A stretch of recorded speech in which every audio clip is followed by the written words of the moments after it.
Hi everyone! If you have been using the Coinbase app and wondering on how to buy the Base ETH on it, then this tutorial is for you. In today's video, I'm going to show you how to buy Base ETH on Coinbase app. So let's dive right in. First of all, find the Coinbase app on your home screen. Now open it.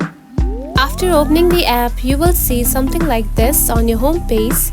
Now tap on to the search bar and type Ethereum or ETH, or you can simply tap on to ETH currency just right here. Now to buy, simply tap on to one of these cryptocurrencies that you are interested in, just like this. Then to buy it, simply tap on to buy button at the bottom just right here. Now add the additional information about the cryptocurrency, and after adding the payment method, you can simply buy it.